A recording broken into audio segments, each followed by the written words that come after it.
So Title 4 in the Canons, you could actually pick them up and read them. It's 35 pages of stuff that about by page 4 your brain should be kind of fogging over. And a part of the reason is that the program was designed to set forth a standard that would be universally applicable in almost all situations where there was a problem. Whether it's deacon, priests, or bishops, regardless of whether it's sexual embezzlement, breaking canons, whatever.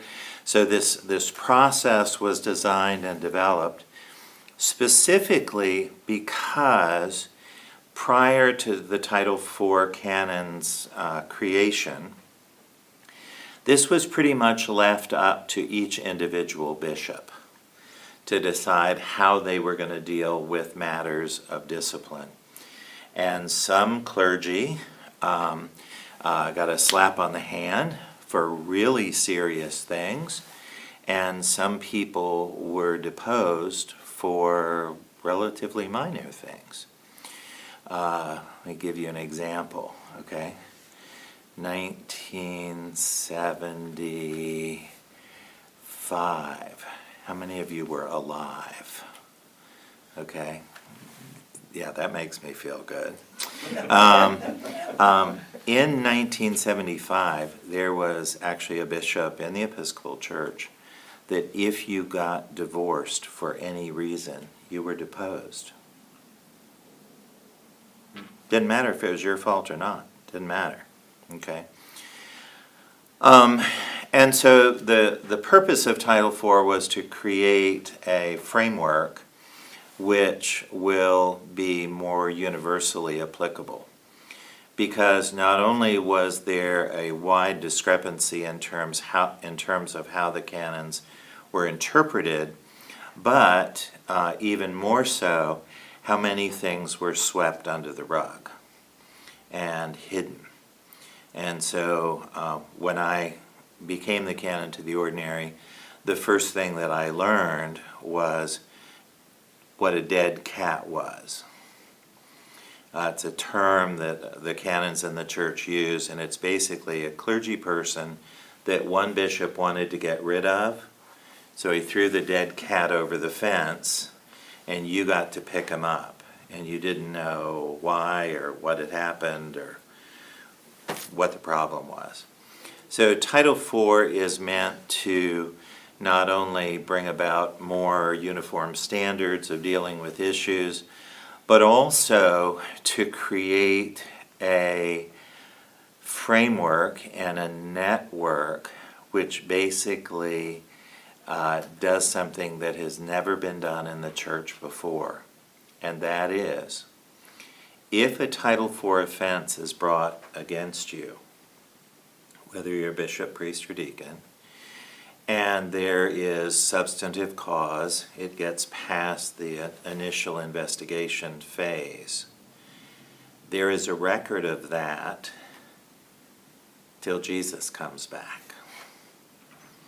And if you are convicted, deposed, whatever, any accord, any action taken against you whatsoever, it will be linked to your name, your ordination numbers, and anybody anywhere in the church can find out what you did, how you did it, what the discipline imposed was. And curiously, if you've never read the Canons of the Episcopal Church, when an order of discipline is imposed, the bishop who initiated that action is the only one who can remove it. Doesn't matter whether they're diocesan bishop, doesn't matter as long as they draw breath. Okay? So there's really some teeth in it. In previous years, when there was a Title IV training, we just jumped right into Title IV, Section 1, let's go, okay? Can't do that anymore, okay? And the reason is many people are kind of surprised to hear that there is a clergy code of ethics. It is actually a part of your canons. I've given you a copy. You're going to love the latest edition, 1993. Probably time that we need to update that, okay? But one of the things that I want to say about it is that I do want you to see that it is comprehensive. It deals with a whole lot of stuff that we don't like to talk about. It deals with sexual conduct, behavior, norms, and of course in our current day, I'm sure, or I hope you are all aware, that the Diocese of Central Florida has a different sexual ethic than many other dioceses in the country. In the Diocese of Central Florida, we do not discriminate in terms of race, sex, gender, age, any, look at me, I'm an old guy, got a new job. I mean, when I called my adult children, it's like, I've taken a new job. They're like, we thought you were gonna take Social Security. No, not exactly. But the piece about this that I think it's important to say is that I really want you to sit down and read this, okay? Because I hope you all are aware, either deacon or priest, you will be taking vows. And those vows include statements such as, will you do everything to pattern your life and that of your household in accordance with the precepts of God? Now again, in Central Florida, we understand them slightly differently than do other parts of the church. But, that's a vow you will be held accountable to. And should you violate that, there will be swift action, either by our current bishop or, I'm sure, future bishops. Okay? Most sexual boundary violations that occur in the church deal more with issues of power and control than they do sexual gratification. And that's why they're even more particularly heinous.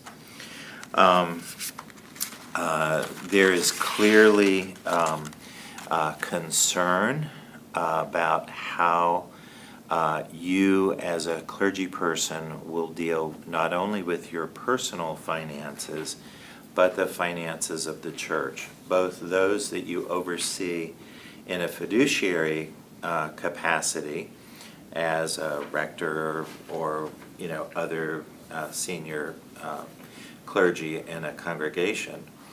But it also deals with how you deal with your discretionary fund. And some churches have a different discretionary fund for the deacons and the priests. Some have a combined clergy discretionary fund.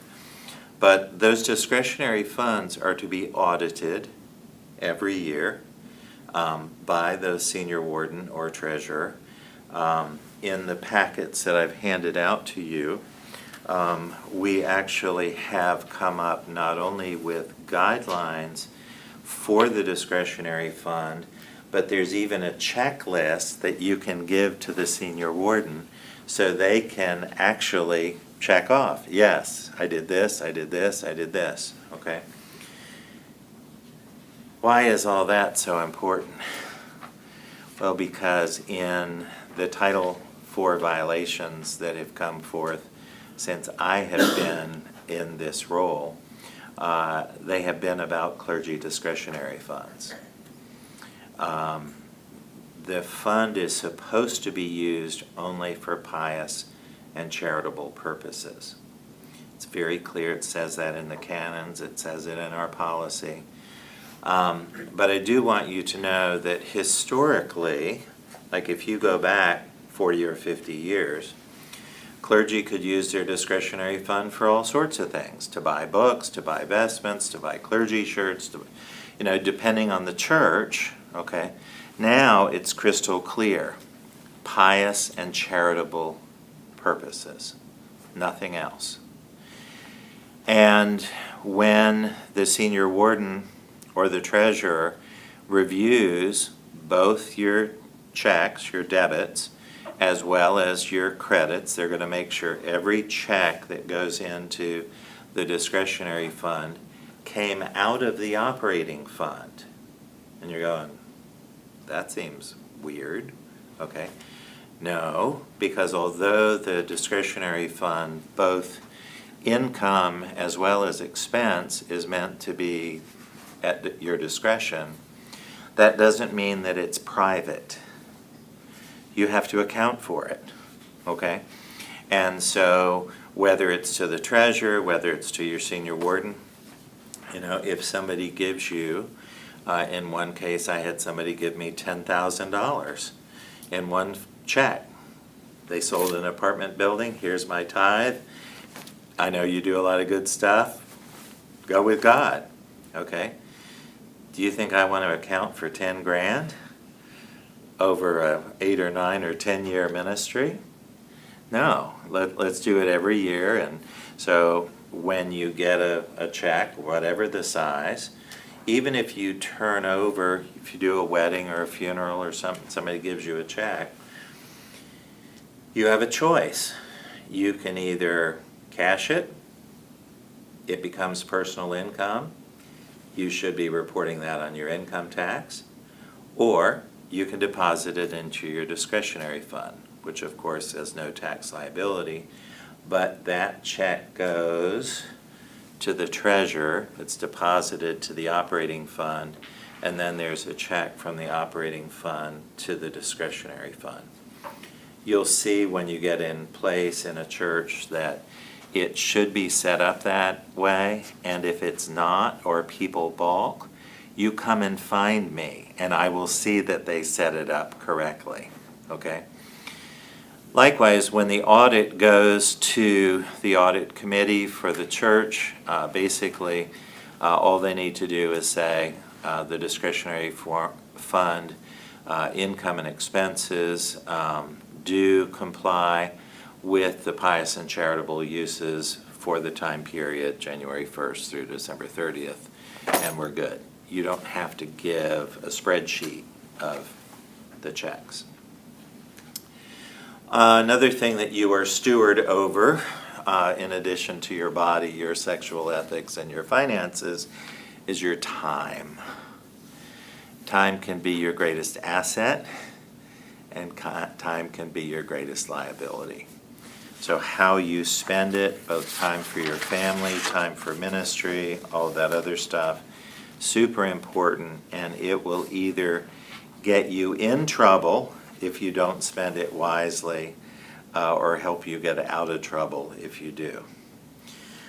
When you see the dotted line on page 6 of the handout, CF Diocese Canons, okay?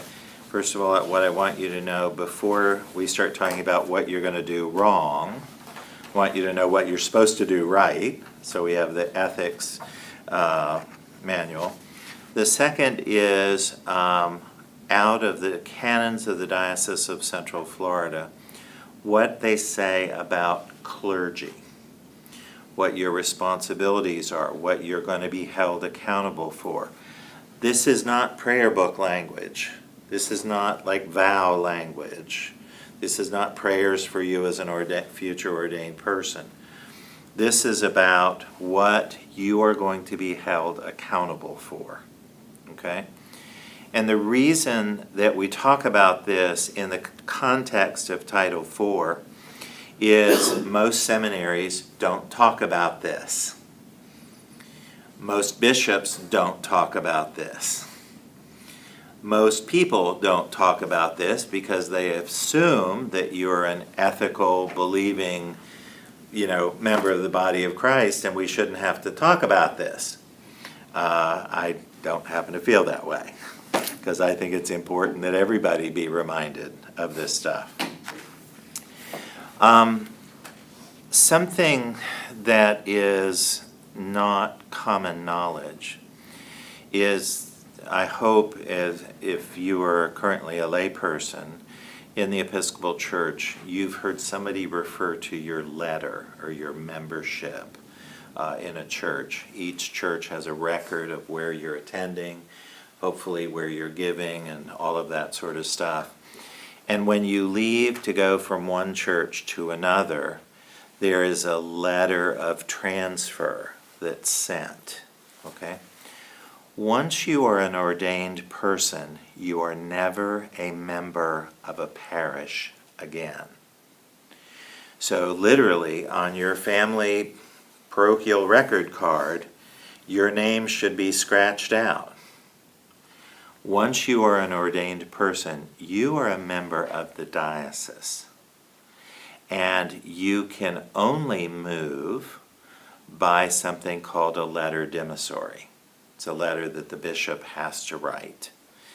And if you're going to move from one congregation to another or one diocese to another, you have to have the permission of the bishop you're leaving, as well as the permission of the bishop you're going to. Okay? So a part of the reason that I say this is once you are ordained to the diaconate, the canons have their tentacles out. For example, crazy stuff happens and you have a major emergency and perhaps your spouse can't work and all of a sudden you discover, I really need some more money. I need to take another job. Hey, I was at Home Depot the other day and I saw that they're advertising for night help. I could work there like 4 hours a night, 4 or 5 days a week, and that would really help out. Okay? You can't. Once you are an ordained person, you cannot accept secular employment without the bishop's permission. Okay? And again, if you ever do have specific needs, that if a parishioner came with that need, you would say, oh, I'll help you out of my discretionary fund. You cannot help yourself. You cannot help any person who's related to you, okay? If you have a financial need that you can't meet or your congregation can't meet, you need to come to see Bishop Brewer or whoever the bishop is at that time and realize that bishops do have significant discretionary funds to be able to come alongside and help you. But you personally, you're not a member of that parish. You can't take money other than a paycheck from, yes? As far as the job change goes for secular work, does that apply to deacons as well, or is that just priesthood? It is specifically named as priests, for priests. But one of the things that I say to people is that, again, I am old school, okay? If you're ever somewhere with me and there's a large public service, you'll see that there are certain things that I do based on the way I was raised and the way I was trained. For example, when the bishop pronounces the absolution,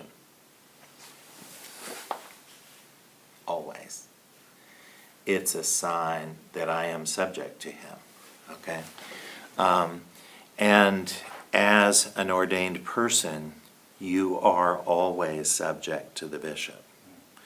And so what I say to people is, typically the only time people call the bishop is when they're in trouble, okay?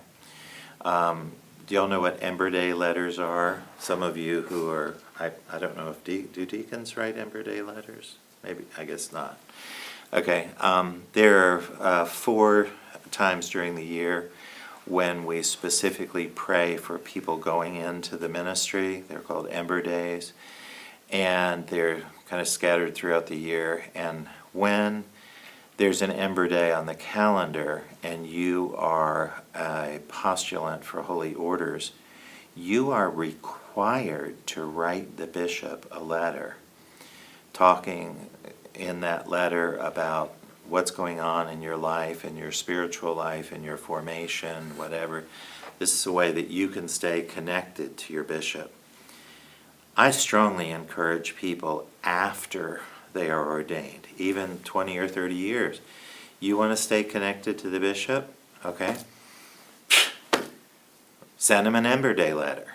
Okay. He'll probably write you back and say, "Are you crazy?" But again, there is a tradition back in the Dark Ages when I was ordained, and every priest, when you change dioceses or change churches, you make an appointment with the bishop, you go in, you sit down, you submit your spiritual authority to the bishop, as I did when Greg came on board, and I said, I'm kind of a visible person in this diocese, and I don't want you to hear about this. I didn't vote for you. And we had a good laugh, and I said, but I am a rally around the bishop kind of guy, so whatever you ask me to do, if it's humanly possible, I'll say yes. Yeah, he reminded me of that many years later. But that is not, for me, a position of bondage, but of protection.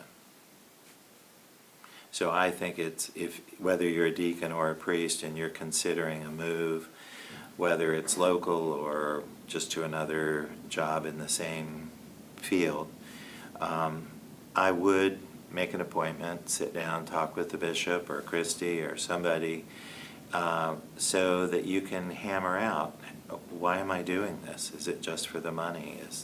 Is this going to somehow impede my ministry? I think it's helpful to kind of process that. So whether it's canonically right, it's ecclesiastically right. Okay? So that's what the diocesan canons say about that. You'll also notice on page 8 of the handout that I've given you reference to something called the Manual of Business Affairs. See where it says business methods? Okay. There is a book, it's about 150 pages. It's available free of charge. You can go to the diocesan website, the Manual of Business Affairs, and it will answer any question about anything that you have about finances in any capacity in the Episcopal Church. So, for example, a part of the reason why I'm harping on this is it's quite common, let's say as a deacon, you're doing home communions or helping with something, and somebody says, here's my offering, would you take it and put it in the plate or the collection on Sunday? Sure, I'm happy to do that. Well, what if it's cash? And what if it's not in an envelope? And what if the person gets their pledge statement and that gift isn't on it? Who are you going to come looking for? Okay?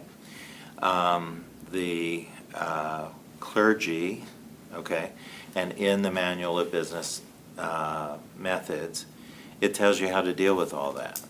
It needs to be in an envelope, it needs to be sealed, it needs to be signed by the person over the flap of the envelope, et cetera, et cetera. So again, it's not your Gordian knot that's going to trip you up every second, but it's your go-to source. And what the canons say is, although it doesn't include the 150 pages in the canons, what it does say is this is the gold standard for business decisions and anything financial. There's also a section in our diocesan canons on ecclesiastical discipline. You'll notice that it's very short, bottom of page 9, top of page 10, but it starts to introduce you into some of the vocabulary that we're going to be using in talking about Title IV. And basically what it says is that the diocesan policy is actually a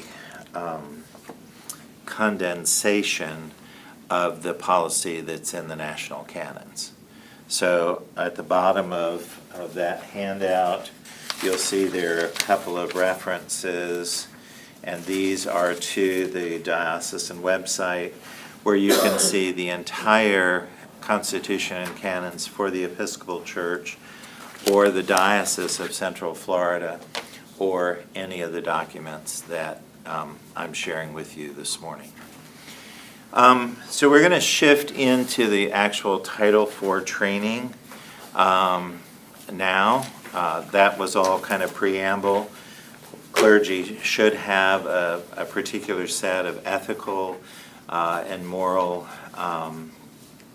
compass that is hopefully set and reset by Christ himself, but this starts to deal with other things. Title IV is the section of the Episcopal Church's canon that addresses the grounds and the processes for ecclesiastical discipline. I want to stop right there, okay? If you don't like something, you just can't say, I'm going to, fill out a Title IV complaint against you, okay? You have to be very specific, and you're going to see when we get into the Title IV process that you actually have to state which of these offenses you are challenging, okay? It's not, I don't like him. It's not, he doesn't return my phone calls. It's not, she's a pain in the you-know-what, okay? The issue about Title IV is that we want to make it as easy as possible for people to make a complaint. There is actually a place on the diocesan website where it says, I want to file a Title IV complaint. Click here, okay? And a part of the reason for that, and again, okay, think of this as a giant funnel, okay? Any member of your church can file a Title IV complaint. Any vestry person can file a Title IV complaint.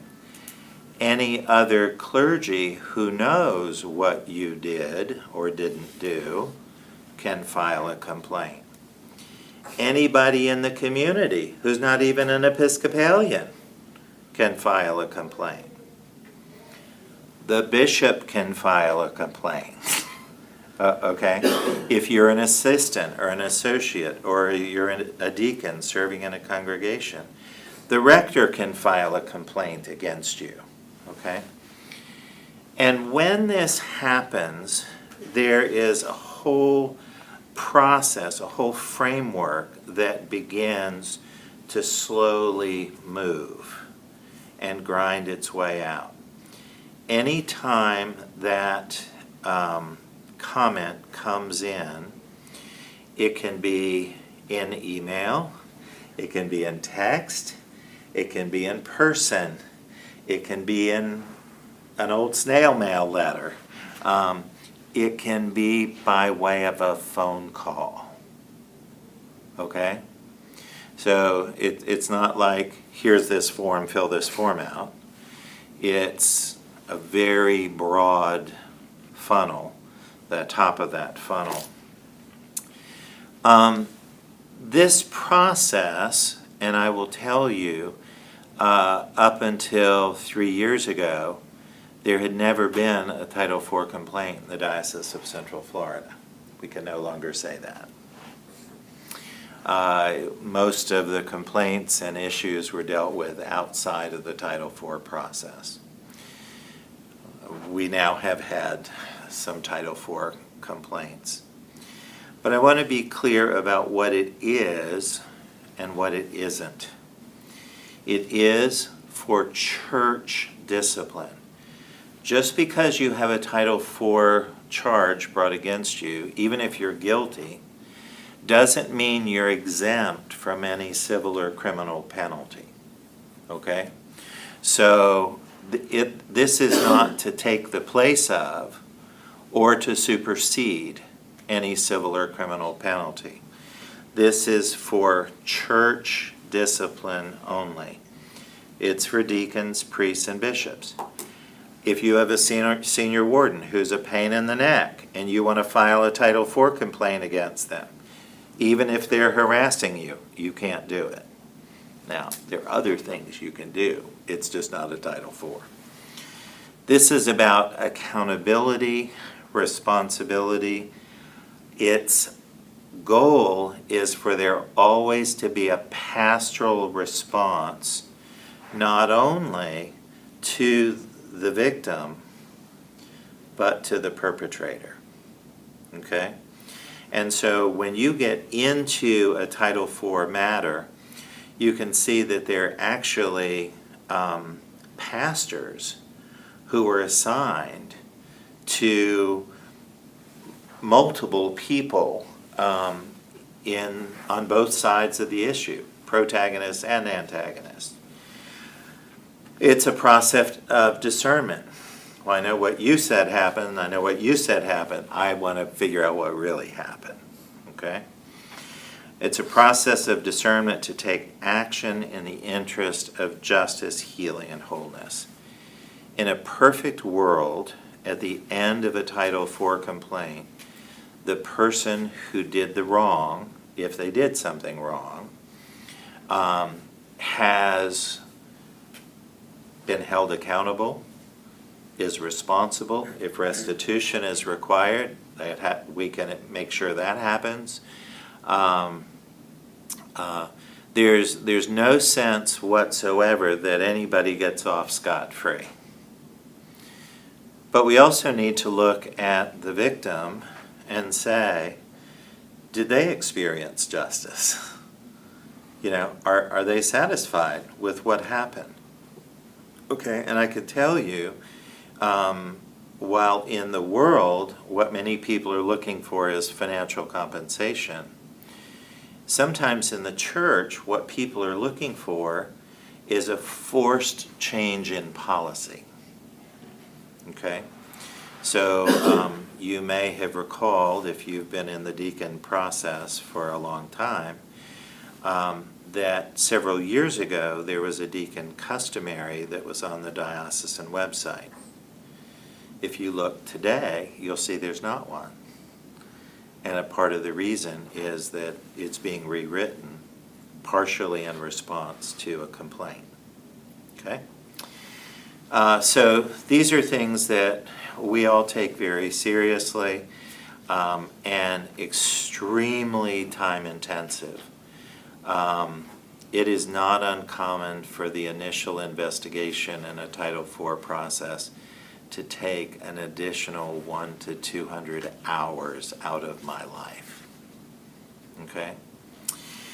I do want you all to know that if there is something that we discover is criminal, especially if it involves a child being a victim, we will not hesitate to bring the full arm of the law down. Okay? So I just wanted to be clear about that. It is not a criminal proceeding, but while we cannot be forced to surrender confidential records or things that we find out, there are certain things that we are mandatory reporters on, and we may have to. Okay? If it's a civil proceeding or there's going to take place a civil proceeding, we will more than likely try to have that happen first, and then the Title IV follow on after it. If there is a civil complaint, that doesn't mean that the ecclesiastical charges are dropped. It just means they may be delayed for a bit.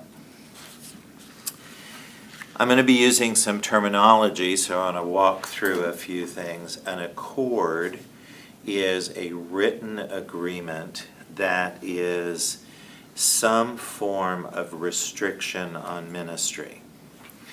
What can the bishop do? Okay, he can depose you. You're not a Episcopal clergy person anymore.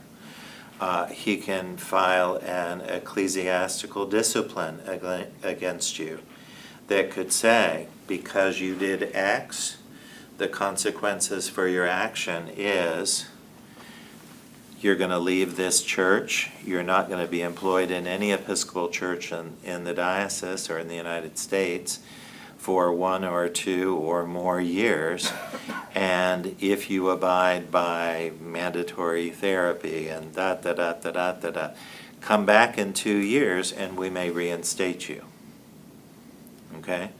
The bishop may say, I'm going to impose an ecclesiastical discipline, which may have a shorter term consequence. You may still be able to work, but there will be something on your permanent record about whatever this instance is. Okay?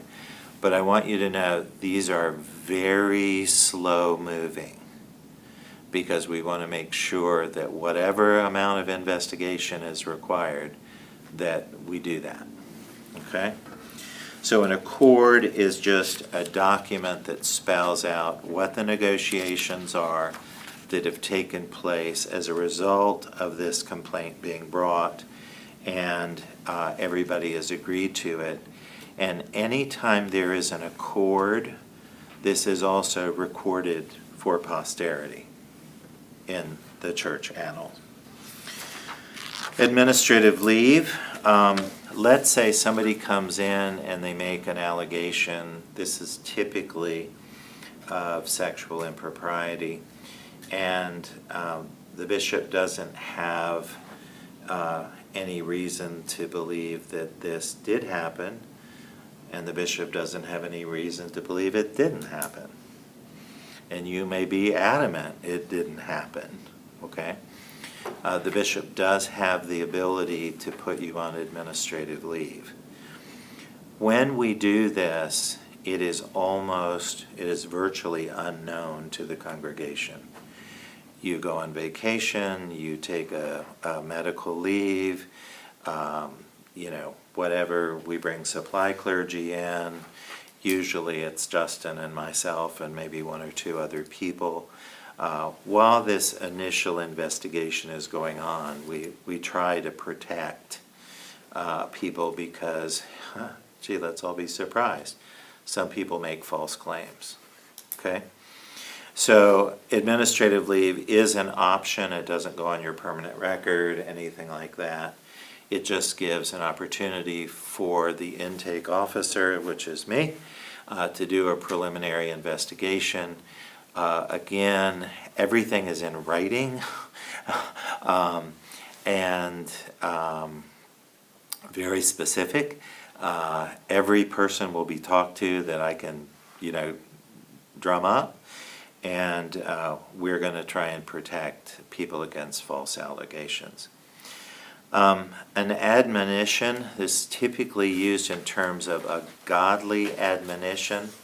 This is a directive by the bishop that is an ecclesiastical sentence, where someone is publicly and formally censured. Okay? Let me give you an example. I'm going to specifically use a really stupid example, okay? You violated one of the canons of the rubrics of the prayer book, okay? Believe it or not, somebody could actually challenge you and bring a Title IV complaint for that. It's not going to be major or substantive, and you're not going to have, a godly admonition given against you, but let's say let's say you violated the marriage canon and you performed a same-gender marriage. I don't know that for a fact, but I do think that an admonition would be on the plate, because that's open defiance of the canons and the bishop. So if an admonition, a godly admonition, is gendered by the bishop. It would be in writing. And listen closely, this is very intimidating words. It is sent to every vestry of every congregation in Central Florida. It is sent to the chairman of the standing committee of every diocese in the Episcopal Church, and it is sent to every bishop in the church. So that's about as public as you can get. Okay? So whenever you hear that there's been an admonition offered, there's no talk about confidentiality because everybody in the world knows it. Okay? Advisor. Because this process is so complex, if you are the person who, let's say a charge has been brought against, I am going to appoint a senior cleric to you who will advise you through the process. They're not going to tell you what to do. They're just going to interpret the canons, Title IV canon. We do this also for the victim. We provide an advisor for the victim. We provide a pastor for the victim. Sometimes we provide a pastor for the victim's spouse. Again, trying to respond as pastorally as we can. You all know what the bishop is, but the only reason I put this here is that we're going to be electing a new bishop. I'm sure you're all aware of that.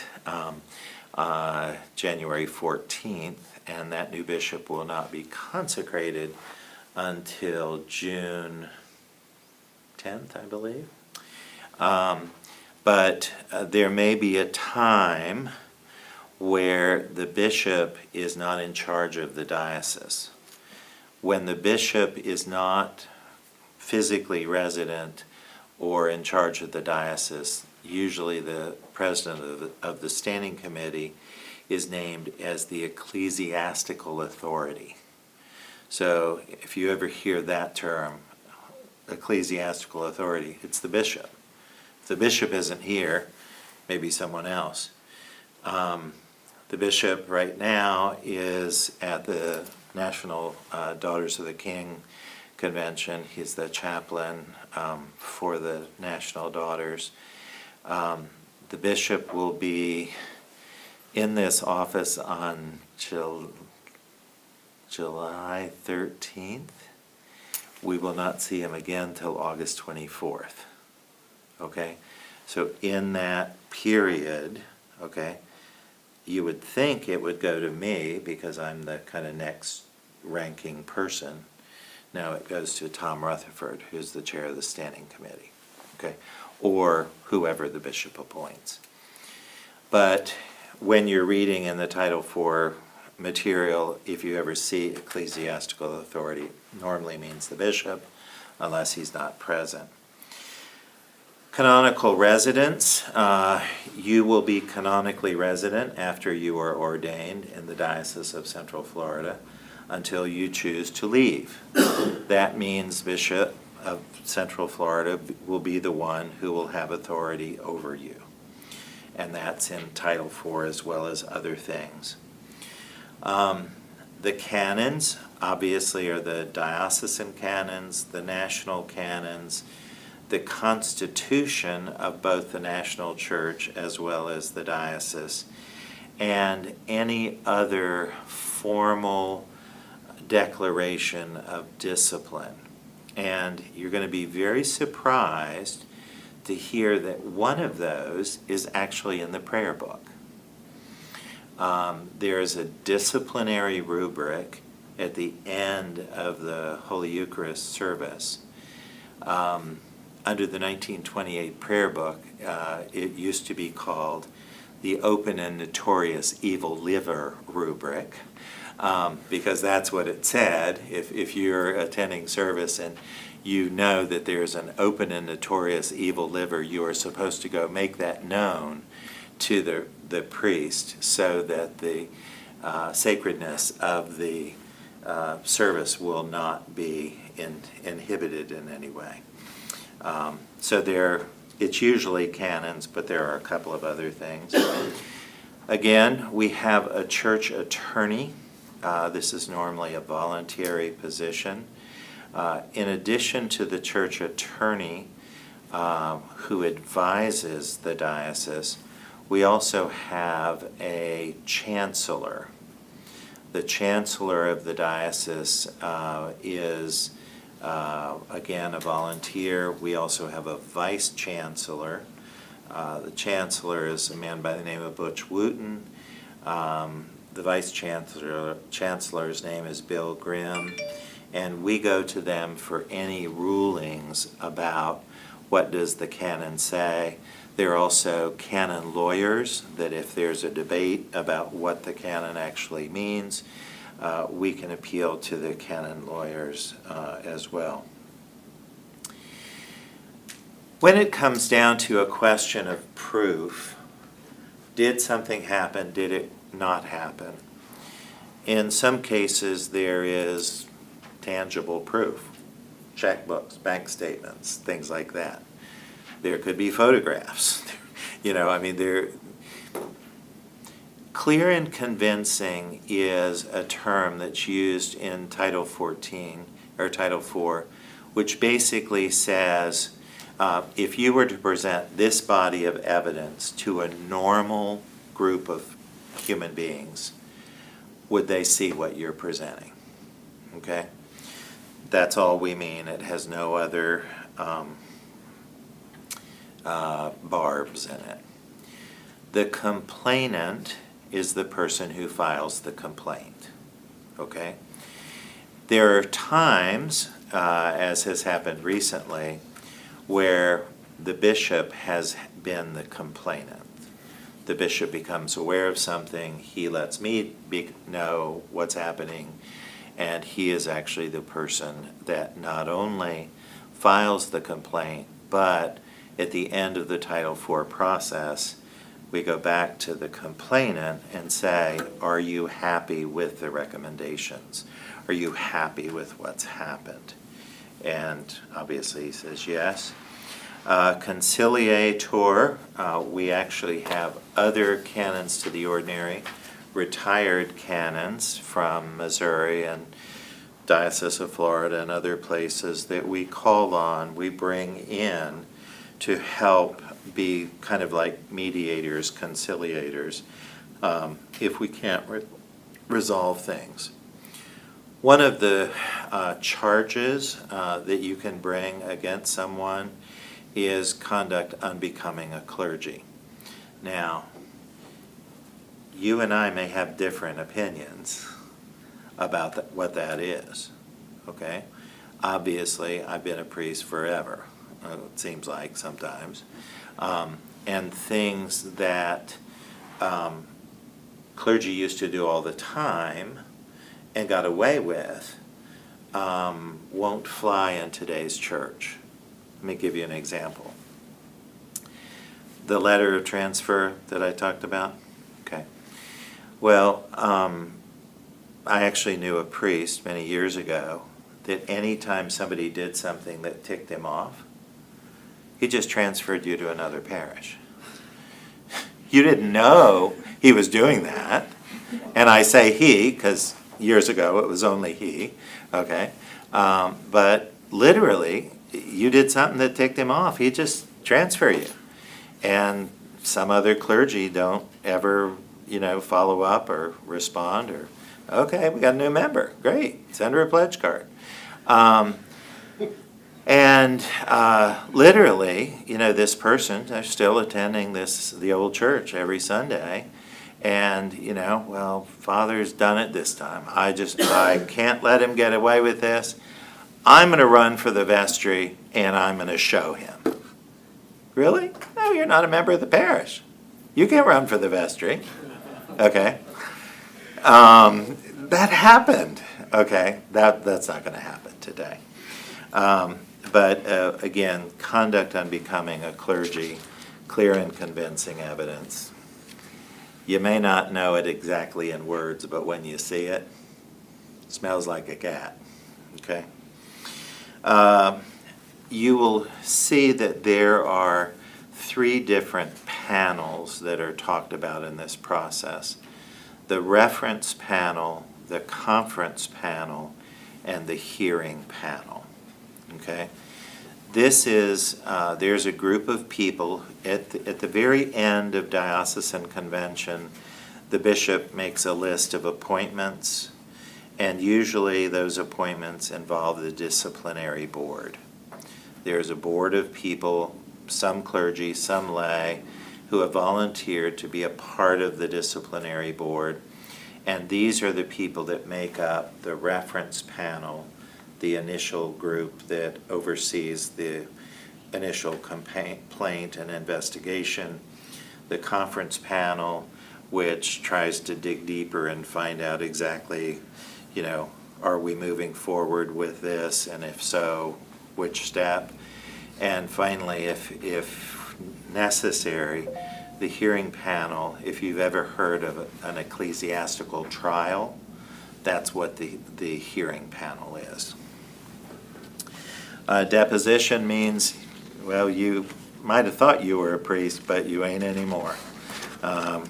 Deposition is when you are permanently deprived of your ability to act as an ordained person. Disciplinary boards, a large group in the diocese appointed by the bishop, and in some dioceses it's elected. The head of the disciplinary board right now is Deacon Nina Bolton. She's a member of St. Peter's in Lake Mary, and a part of the reason she's the head of the disciplinary board is she is a former judge who just happens to be ordained. Okay? Discipline of the church means that you've done something wrong. There you have the hearing panel. Injured person could also be a group or a congregation who were most affected by the offense. Again, I'm the intake officer.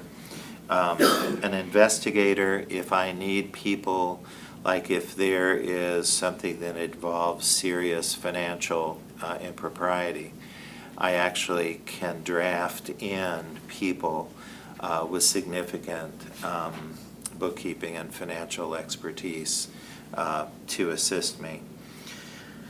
Offense is, we're going to get to that in just a minute. Order, a written decision of a conference panel or hearing panel. This is when things are starting to really click into high gear, and you'll see, just like, think of the term that's normally used on TV, court kind of things, the ruling. That's what the order is. Pastoral direction is what the bishop is going to require you to do. Pastoral relationship, okay, I want to talk about this because this has gotten some people into trouble, not in this diocese.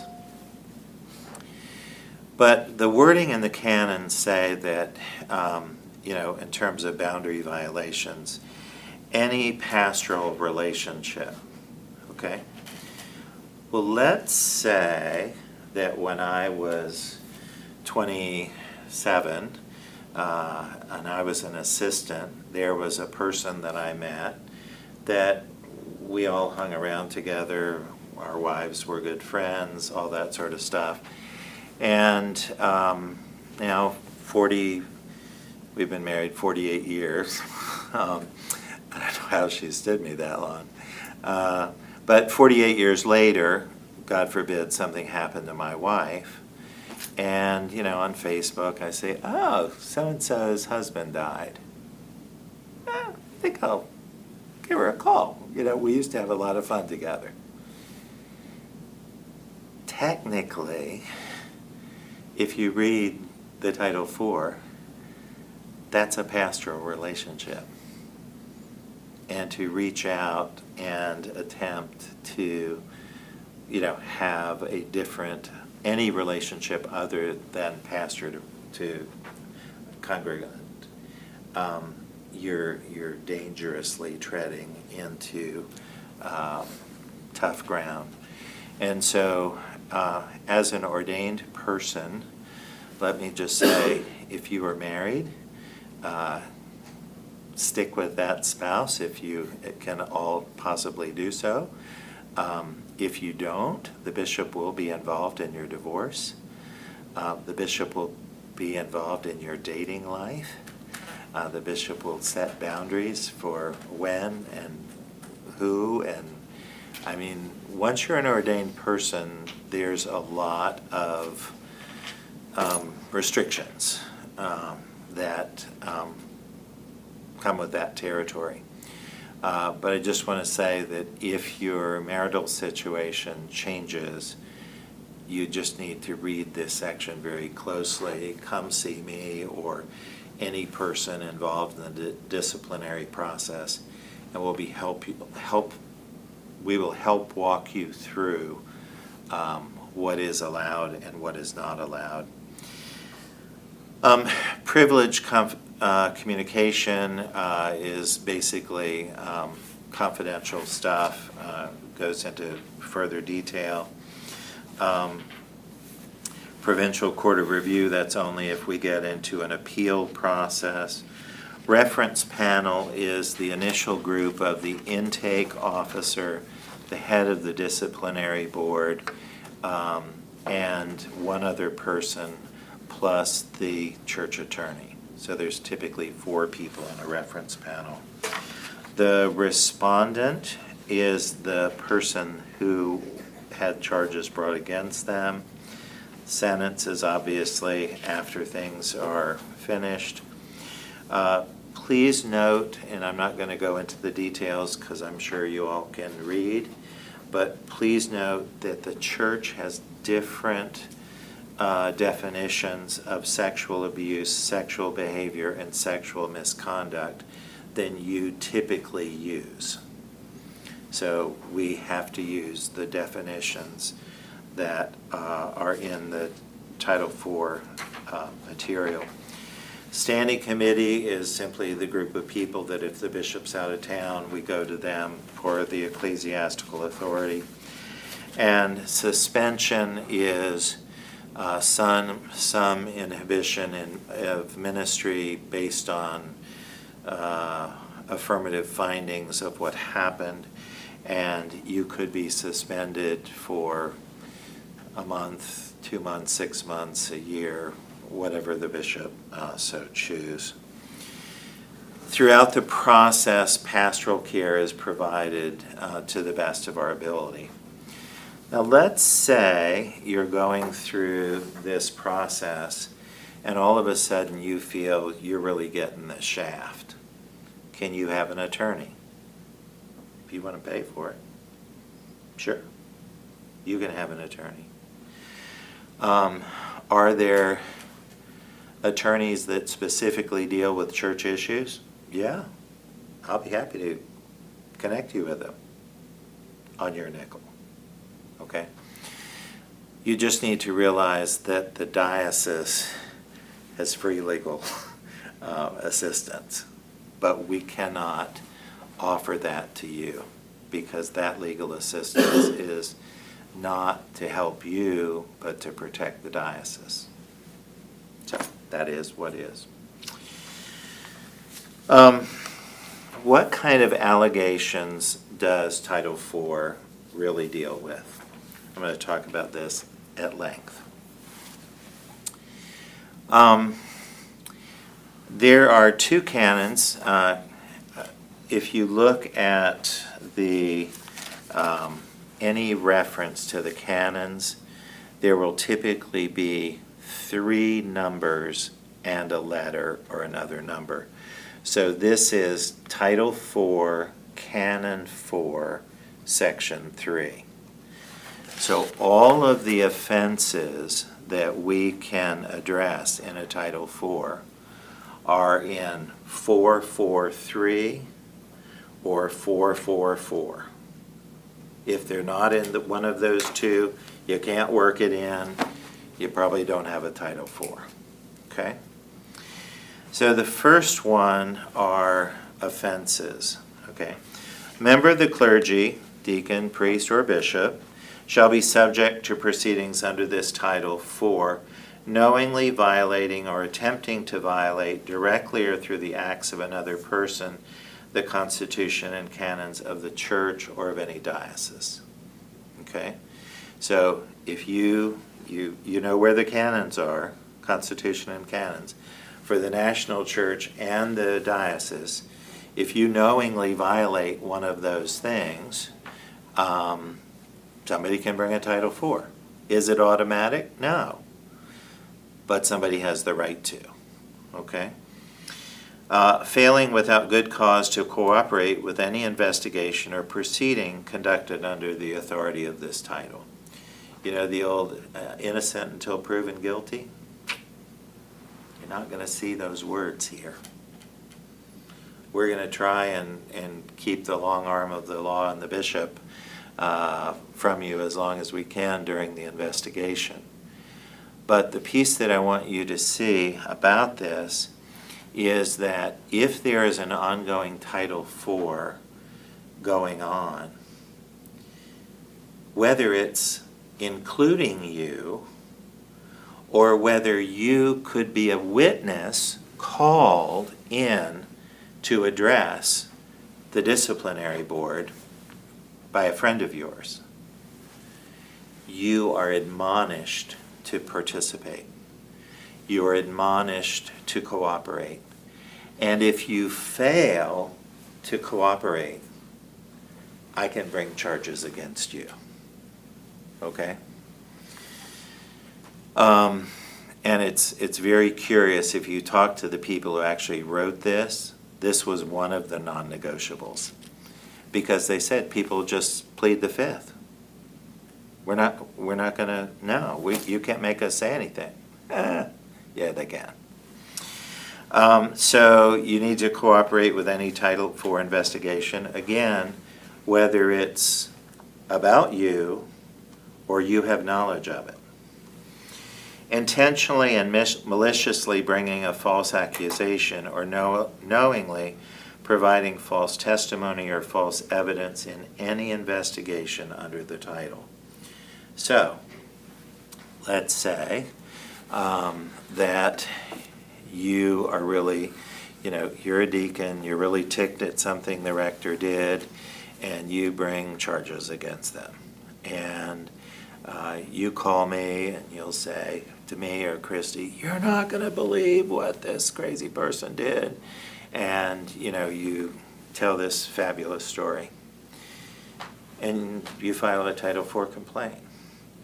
If in the initial investigation of that Title IV complaint, I decide you really haven't proven your case, you just tried to really make this poor person's life miserable, and you really don't have just cause,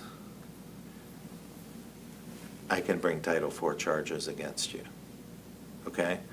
So again, if there is tension and you're a deacon between you and the rector, we actually have a new policy that's coming out that's a whole process of reconciliation and restoration, or something to help you move to another church.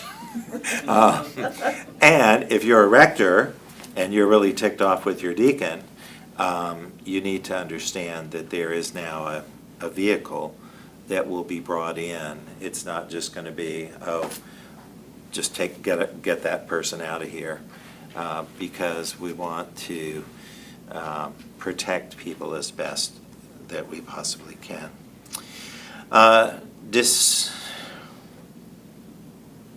Intentionally misrepresenting or omitting any material fact in applying for admission or postulancy, this should apply to you all, for admission to candidacy, for ordination as a deacon or priest, for reception from another church as a deacon or priest, or for nomination or appointment as a bishop.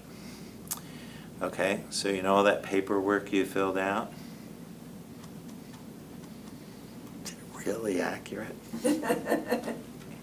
It better be true. I hope so. Okay?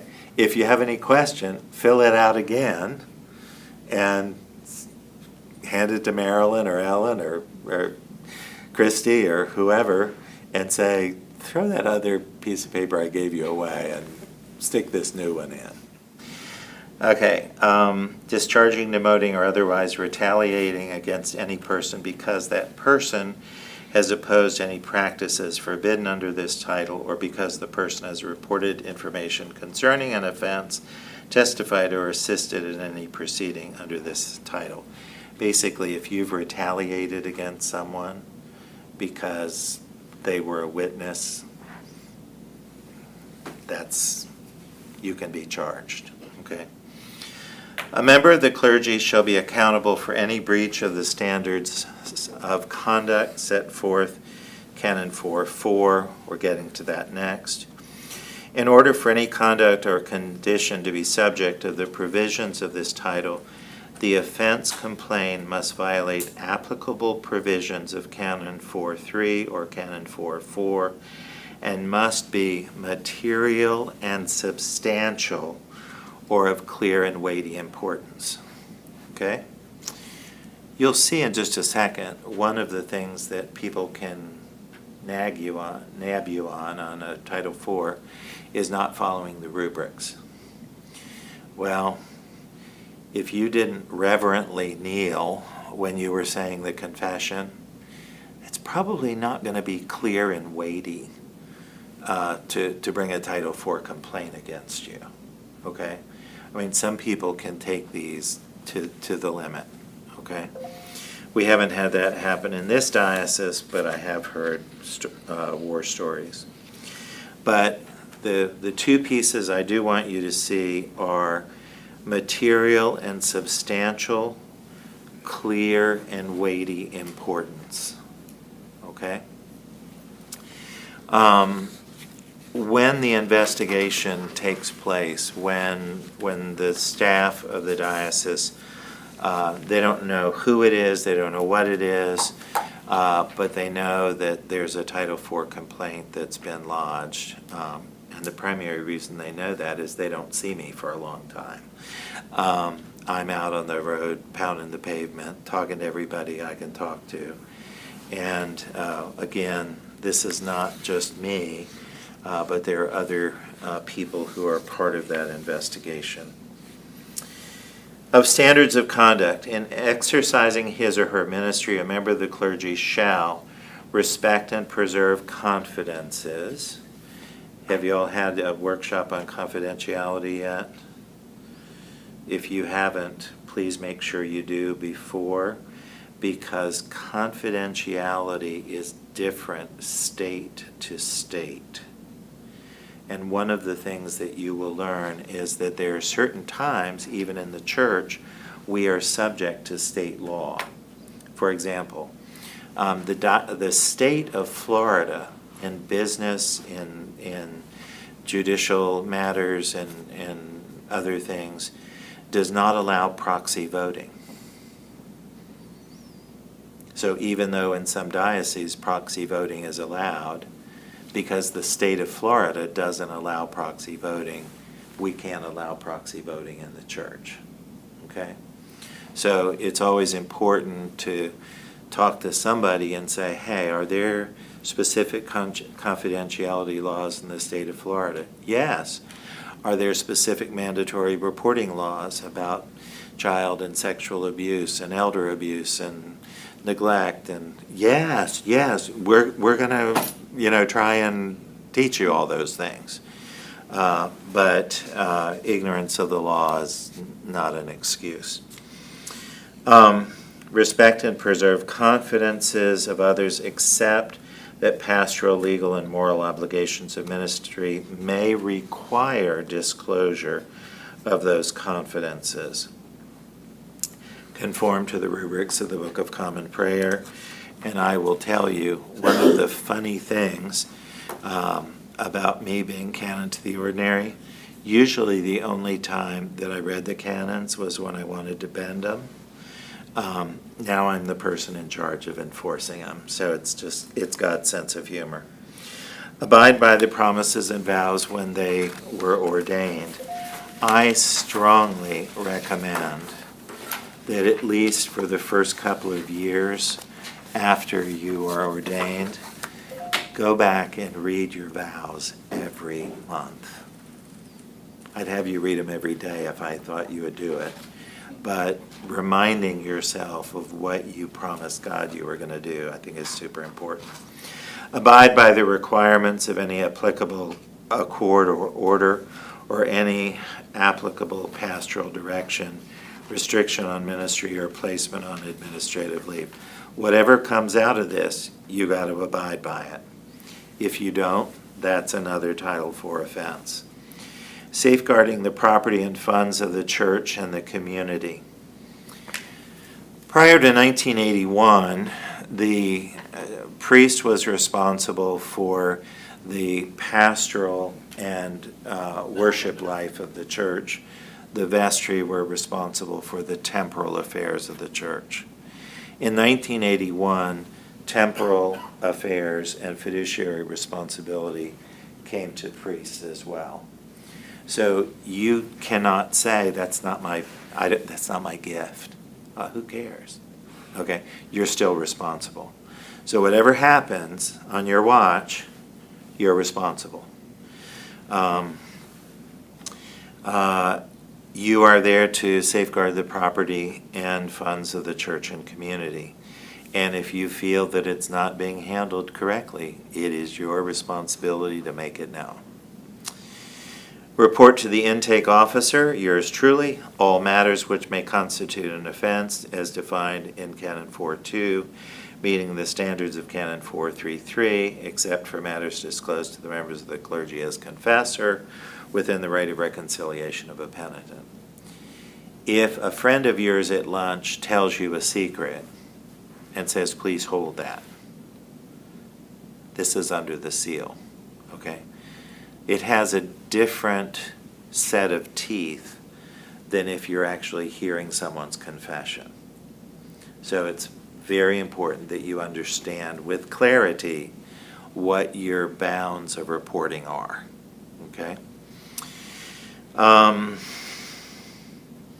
Exercise his or her ministry in accordance with applicable provisions of the Constitution and canons, ecclesiastical licensure, or commission and community rules or bylaws. So basically that's mumbo jumbo for if it's against the law in your community, there's probably a Title IV offense that we can stick there, okay?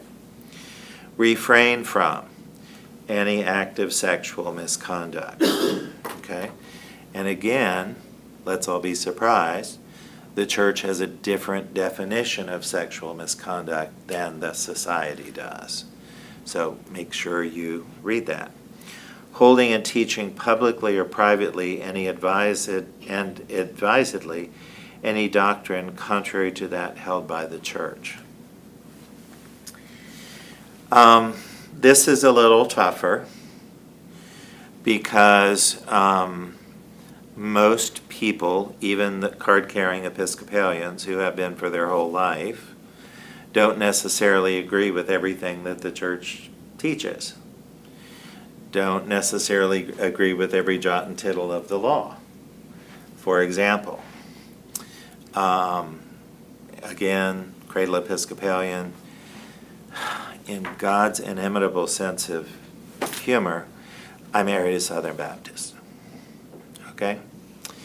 And my lovely Southern Baptist wife, who ultimately came over to the dark side and was confirmed and all that routine, we cannot discuss infant baptism because she knows I'm wrong and I know she's wrong. Okay? So we got to the point, holy crap, we got 5 kids. What are we going to do about baptism? And I said, they're going to be baptized when they're babies.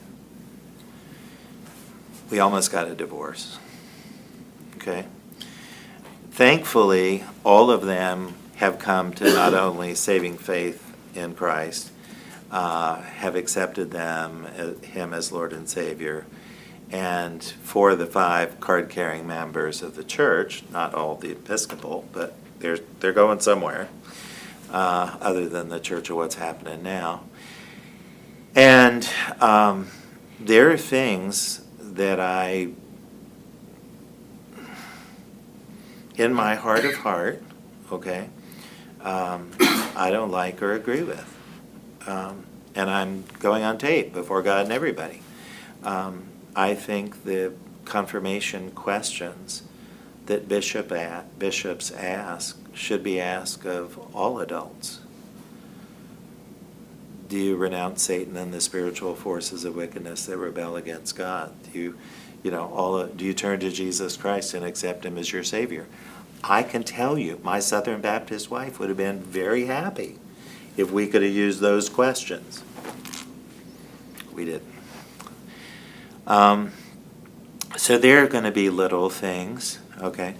I jokingly have a kind of shorthand when I'm teaching or serving in a church, and I'll just pull my collar out. I'm like, this is just plain Scott.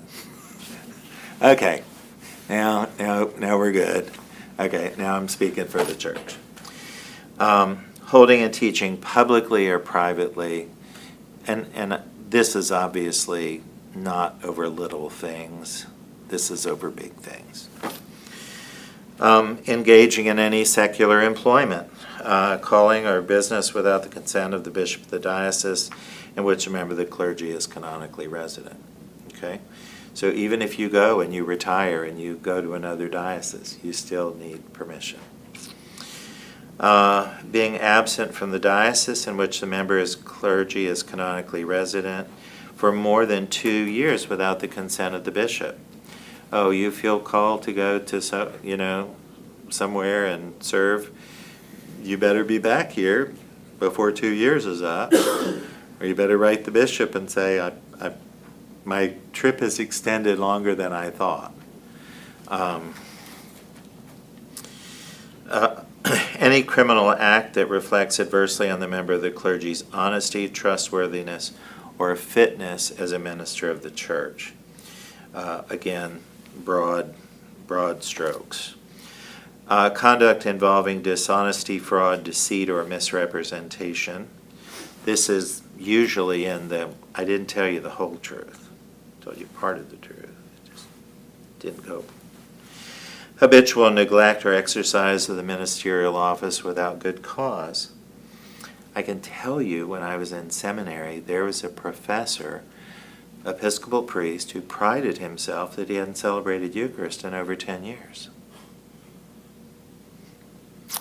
Don't know why he was on the seminary faculty, but he was. If there's ever anything that you're going to intentionally do or not do that are typically within the scope of your job, make sure the bishop knows about it. Habitual neglect of public worship. Okay, I want to tell you one of the saddest things that I've learned as canon to the ordinary is how many retired clergy stop worshiping. They stop attending church. When they retire from their last gig, they have to stay out for a year. Most of them don't go back anywhere.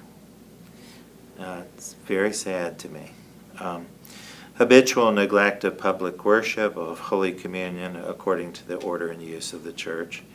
And then the catch-all, any conduct unbecoming a member of the clergy. And that does cover a multitude of sins. This diagram on page 9 outlines the basic flow of a Title IV complaint. Starts at the upper left corner, okay? And you see the complainant, the person who's making the complaint, gives information to me, the intake officer, could be the bishop.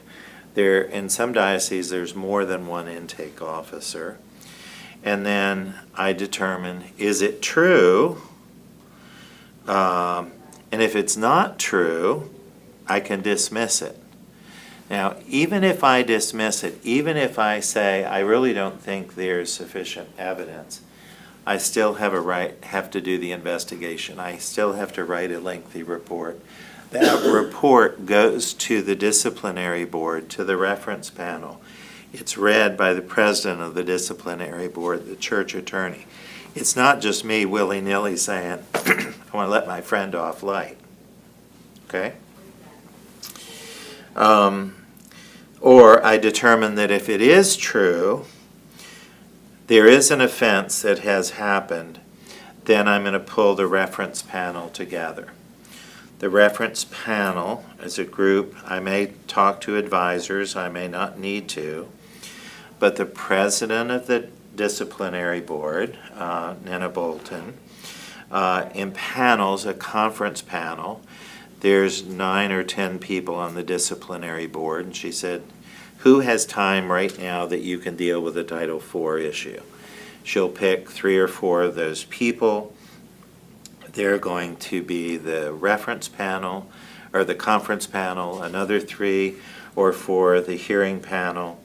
And they, even though they're selected at this time, they may never meet because it may be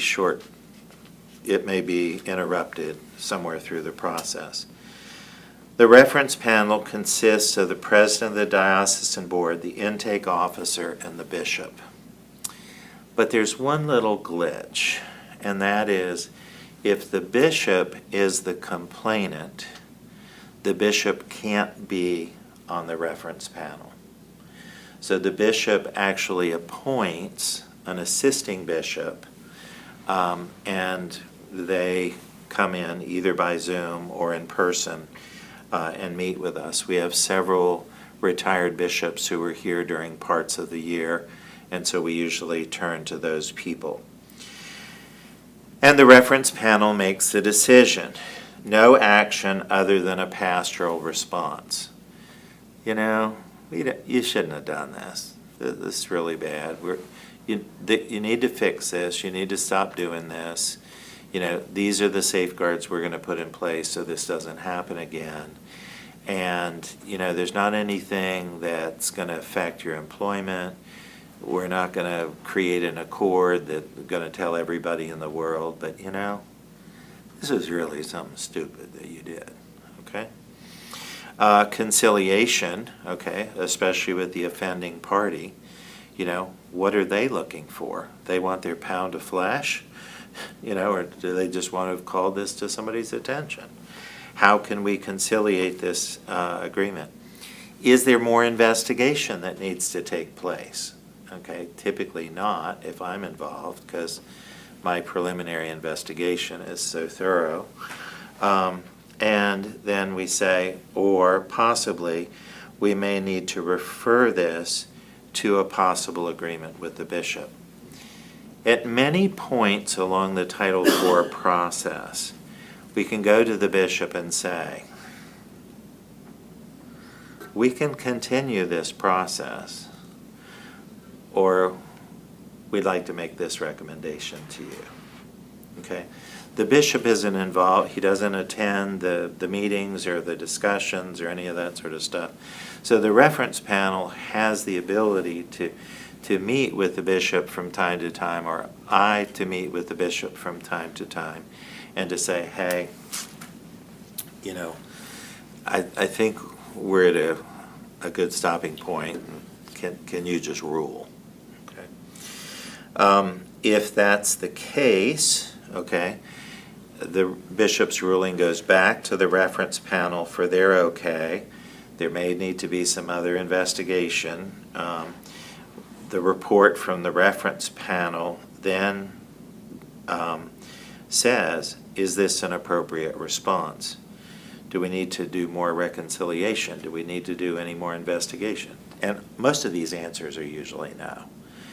Because once you get to that point, you go from the reference panel to the recommendation to the bishop, and usually something can be decided by that time. If not, it goes on to the conference panel, and if the conference panel which goes through a similar process, doesn't resolve it, then it goes to the hearing panel.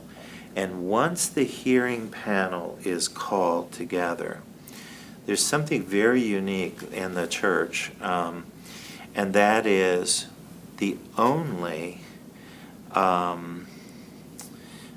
data that can be brought into the hearing is written. There's no oral testimony. You know, they look at what the reference panel's done, what the conference panel's done, you know, what the original investigation found out.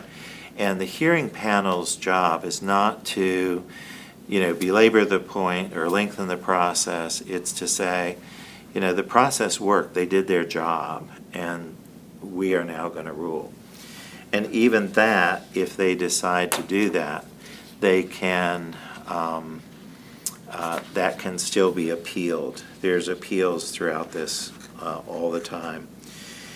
We give people all my information. If you ever have any question about that, please don't hesitate to contact me. There's my private cell number as well as email. The other thing that we've done is prepared, and this will be going up on the website very soon. People have asked for, could you give us a form? You know, we think that we want to do this, but what sort of questions, what sort of guidance? So on pages 10 and 11, this is just kind of a preliminary form. You don't have to fill out all this, but if we're asking people to present us some basic background facts, we encourage them to use this form. We then determine, you know, when's the best time to call them. We want to put them at ease as best we can. We do try and meet with everybody face to face if at all possible. That couldn't happen during COVID, but we do try to jump on those as quickly as possible.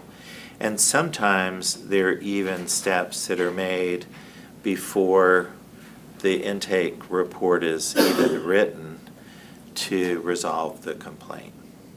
Somebody could resign, somebody could say, well, yeah, you did steal the money, but pay it back and we'll look the other way, okay? The text on the next few pages just basically outline what have talked to you about.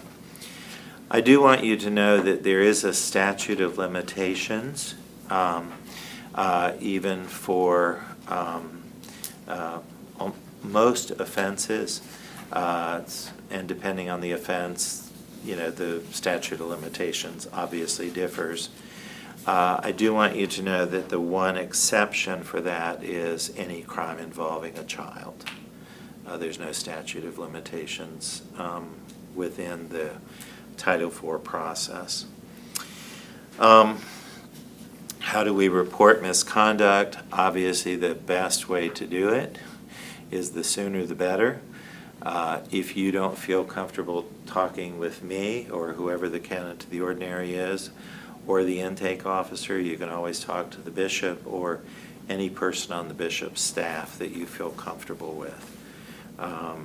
We don't involve them in anything other than the initial intake, but the important thing is that if something's going on, we need to deal with it. If you go to the National Church website, and you want to find out any more, if you look at that chart on page 15, this is the National Church's answer to Title IV training, and after about 12 hours and your eyes are crossed and you've punched every button you can punch, you're going to see it's not terribly helpful, but I did want you to see what it looks like. The only thing that's really helpful about this is if you click on something in the blue box, certain boxes on the right will light up, And so you know those are the boxes to go to. But it is not user-friendly, okay? But I just wanted you to know where that is. I want to shift from, as my father-in-law used to say, I want to shift from preaching to meddling. So I want to see how well you've paid attention. I'm not going to take a test. But I do want to look at a couple of case situations, and I want to walk through them with you so you can, and I'm going to ask you some very simple questions. Number one, is this a Title IV offense? Number two, if it is, what should we do about it? Okay? And number three, what do you think ultimately should happen to this person? Okay? So we're going to start with number 3. Susan is the rector of St. Eustace. There's a parish administrator at the church, one of whose tasks each week is to count the money from the Sunday offering, prepare a deposit slip, go to the bank, make the deposit. For security, the administrator usually does this first thing Monday morning before the office opens.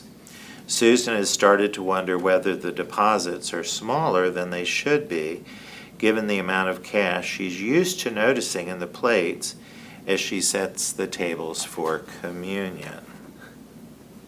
Okay? So, Elliot, you're the rector. Okay. What are you going to do? Talk to the parish administrator. Alone? Not if you're I'll smart. probably get counsel first. and Not if you're smart. I'll call Mr. Holcombe. Never challenge anyone on financial impropriety alone, okay? So you and a warden will go, okay?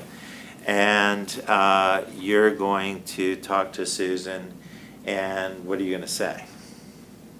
Well, that's what I was going to say. I don't know if my first conversation would be suggesting impropriety. So Good. that's So maybe you have a treasurer, and you could go to the treasurer, and what would you ask the treasurer? do you think it's worth reviewing the process by which we? No. What about what's the history of? Could you print out a report Yeah. of pledge and paid income for last year and this year? Okay. Okay? You see, one of the things that you don't want to do ever is tip your hand. Okay. Okay? You don't want to prematurely point fingers at anybody. It's just, this isn't making sense. Okay? But actually, if you were a really smart rector, because I know you're going to be a new rector, okay, you would call me up and say, Scott, what should I do about this? Right. What do you think? And I would say, Elliot, have you pulled up the Manual of Business Affairs to see about bank deposits? No, I haven't. Well, I'm going to send you a link. While we're on the phone right now, let's look at the Manual of Business Affairs. And you're going to say, wow, I never realized Manual of Business Affairs requires that there be two people who are not related counting the money. And they should not do it at a time when nobody else is around, early Monday morning before anybody gets there, okay? And the worst thing that could possibly happen is she says to you, Elliot, on your way to lunch, do you mind dropping this off in the bank? No! You as the rector never touch the Sunday offering. If it's left in the plate, you leave it there, you go tell the altar guild to do whatever they do with it, put it in the drop box, whatever. You don't touch that offering for any reason. So Susan, okay, back to St. Eustace, is the rector, and the parish administrator, you don't want to ask the parish administrator because she's the one that you're suspecting is making change creatively. Okay? So you want to report, okay? And one of the things that you will know if you are a seasoned clergy is that parishes, every individual parish, has a predictable cycle of giving. You can look at their January income this year and it's going to be 13%. Guess what it's going to be next year? 13. Guess what it's going to be next year? 13.5. Okay, congregations cyclically are very predictable, as is plate income, okay? Unless there's been a major fight and people are withholding pledges, okay? And if all of a sudden, you've been getting about $100, $150 a week for plate offering, and all of a sudden it goes to 20 and never goes above 50, really? For 2.5 years? We were in the $150 to $200 range, and now we're in the 20 to 50? Yeah, okay, before you go pointing fingers at anybody, hopefully you'll pull together a finance committee, get your warden together, you're going to say, hey, let's come up with policies that address these issues, and let's see, okay? Let's have the offering collected twice a Sunday morning. After the 8 o'clock, let's have it counted. After the 10:15, we'll have it counted. Okay, so you're going to do, all you want to do at the front end is collect information. Okay, you get to the point where you have definitive proof she's stealing. Okay? You going to file a Title IV against her? I think I'm going to call Canon Holcombe. I think you are. And the first words out of Canon Holcombe's mouth are, you can't file Title IV against a layperson, only clergy. And I'm going to say to her, when are you going to terminate this individual? Okay? You don't need a fight. You don't need her to repay the money. What you need to do is have the bleeding stop. Right? Yep. Okay. You handled that beautifully. Yeah, right. Let's look at number 6. Bill is the priest in charge at Holy Cross Church. He's been a widower for several years and has not been interested in forming any new romantic relationships. Recently, though, he's met Denise, a woman a few years younger than Bill. Oh, the stereotypes are horrible, aren't they, in this? Who has moved to the community and joined Holy Cross. Bill's attracted to Denise and believes the attraction is mutual. He needs to call you to find out what the rules are. Okay, he needs to, certainly that's one option.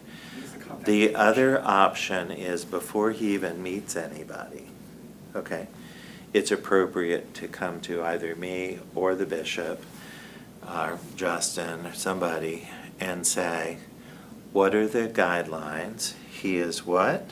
Widower? Okay, what are the guidelines for clergy dating? And I can tell you, we're very upfront about that, okay?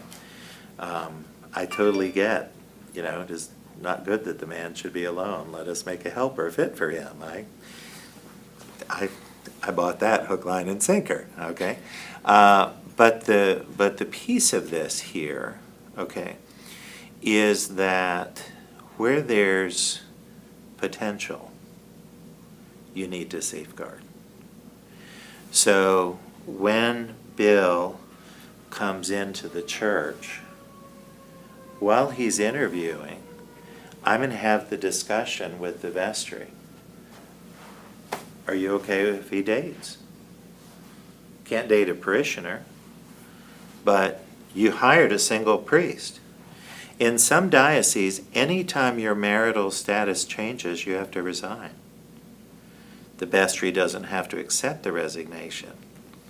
They say, we're okay if he marries or she marries. But again, let's find out what the diocesan policy is, okay? The second smart thing that Bill should do, okay, is he will learn that when the bishop does share with him the guidelines for dating, they can't be in public together within 25 miles of the parish. So you want to go out to dinner with somebody who's obviously not your sister? Go to Melbourne. Now go to Lakeland. Don't, go to Ace Cafe down the street from the diocesan office, okay? The bishop can set some parameters like that, okay? Again, as that relationship matures, there needs to be an adult communication between the bill and the bishop about exactly what's happening. What the bishop, our bishop, and no bishop likes are surprises, okay? You want a ghost? This is not the profession to be in, I assure you. Paula, number 8, is a newly ordained priest in her 4th month as rector at St. Gregory's. From time to time, Paula leads a service of morning prayer using Rite 2 from the Book of Common Prayer.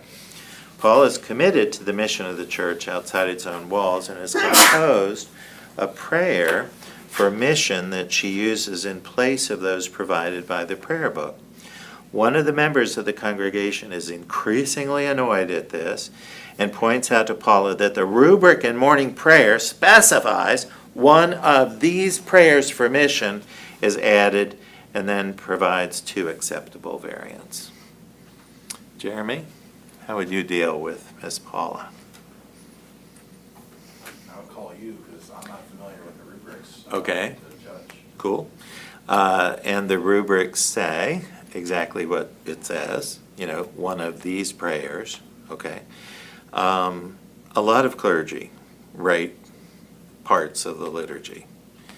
The bishop doesn't like that. When he comes to visit, you miraculously revert to the BCP as it normally is. That's always the first tell. But the other piece is the reason that this is listed in a training exercise. This is not substantive.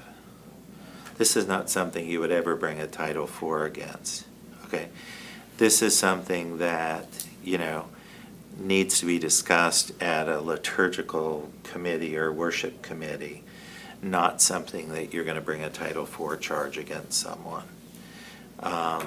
And the other piece, if you're a more Anglo-Catholic kind of higher church person, they don't like varying from the prayer book at all ever for any reason, because Jesus said that when he ascended, not to screw with the prayer book.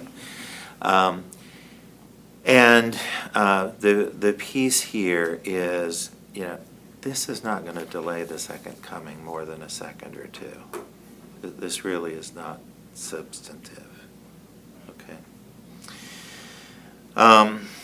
William, number 9, William is the deacon at St. Sedgwick's. The police in town have been involved in several incidents which raise questions of racial bias in law enforcement.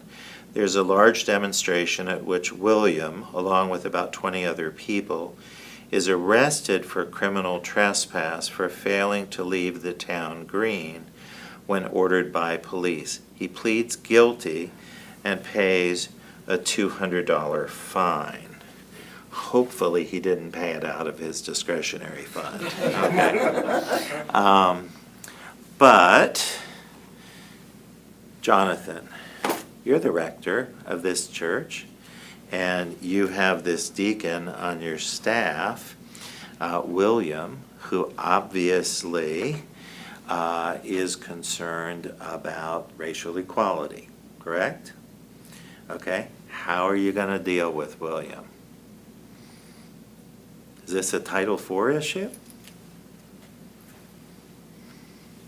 Well, my first instinct is that he made his statement, but then he didn't submit to the authorities, which is, that's a scriptural mandate. I think he could have and should have followed in this. Yeah. There certainly are times for civil disobedience. Let's all be very clear about that, okay?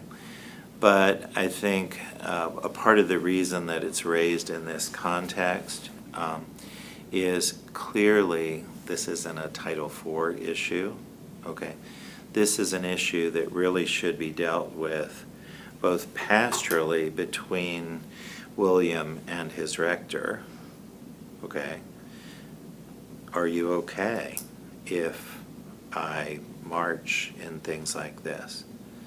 Because once you are ordained, you never stop being a representative of the Lord, the church, your congregation, the bishop, etc. Okay? Again, I'm old school. Okay? I would never wear jeans with a clergy shirt, just because I wear jeans all the time, but no, it just feels weird to me. Okay? The discussion that should be had in this situation is between the deacon and the priest. Are you okay with this? Okay. Number two, this is a personal concern of mine, but remember, a part of the role of the deacon is to bring the concerns of the world to the church. So I think it's important, it would be important for William to say, in addition to going and marching and doing these other things, I would like to, have some seminars on racial reconciliation. Or awareness. I'd like to bring some speakers in. Could we have an adult forum on And in this particular situation, okay, I think if Bill feels strongly enough about issue X, whatever it is, then he needs to be honest with the rector and with the congregation that to fail to speak in this way or act in this way would be a compromise of his moral integrity. I can tell you this exact scenario. I didn't get arrested, but I went to serve in a parish.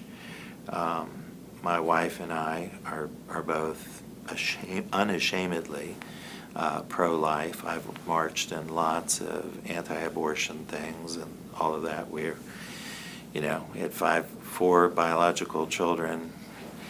How many sonograms did you have? None. How come?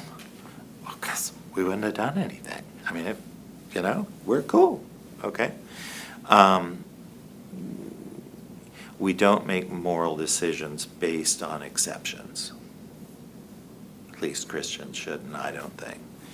So I've marched in anti-abortion rallies. And in a congregation that I served, I realized we never actually talked about that in the search committee. And there was a radical pro-life person who just happened to be, or pro-choice person, who just happened to be my senior warden. It was not pretty, okay?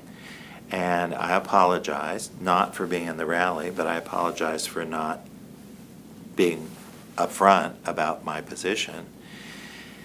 And I said to her, if I feel called to be involved in anything like that, it will be away from town. I'm not going to involve this parish or you in this kind of controversy. But if I'm doing so in Charleston or Washington or wherever, I'm going to do what I feel I need to do. And that was a good Anglican compromise for us.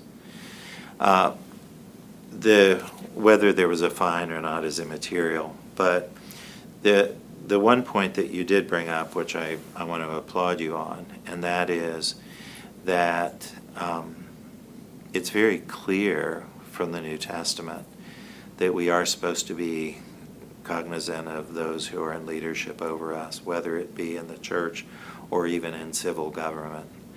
And certainly to do something of this caliber, which was clearly illegal, i.e. for him to be arrested, that does, my dear Southern Baptist wife often says, remember your witness.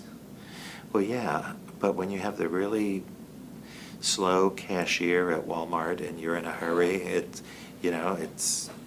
You just need to be patient, dear. Well, I know, but how about if I just give her the exact change so I don't have to worry about it? The point that I want you to understand about Title IV is that people tend to use it as a sledgehammer. They use it as a threat. I'm going to file Title IV charges against you. That's not what it's meant for at all. It's meant to deal with matters of discipline. It's meant to deal with matters of discord. It's meant to provide pastoral care and guidance in situations, but many times it does become a weapon. So a part of the reason that we have Title IV training is A, for you to understand what goes into it, that there is a clergy ethics policy and standard that we're not making any bones about, and that you will be held accountable to. And remember, when you put on that funny black shirt, have all of you done that yet? Okay. Sometime in the process, borrow one from a friend and just take a good hard look at yourself, because I can tell you it's an eye-opening experience. I can still remember with terror the first time I did it. But, you know, you are not only an icon of Christ, but you are the public face of the church that's hired you. You are the group that represents the bishop and the Episcopal Church, and, you know, with all its warts, and a part of this is the church's own plan and intent to keep the church. If you listen closely to the prayer that I prayed at the very beginning, that a healthy spirit would pervade the church. Too often we ask what's right and what's wrong instead of what's healthy and what's unhealthy. I think we'd do a lot better if that was the case. Do you all have any questions? I know I've thrown a lot at you. Please, if you do have questions about anything, you've got my email there that you can email me. It's sholcombe@cfdiocese.org. And I have a pretty solid life plan, and that is I don't leave the office until my email box is empty. So if you send me an email and you don't get a response from me the same day, it's either been a hell of a day or it's in my spam filter. So thank you. Hope this was helpful.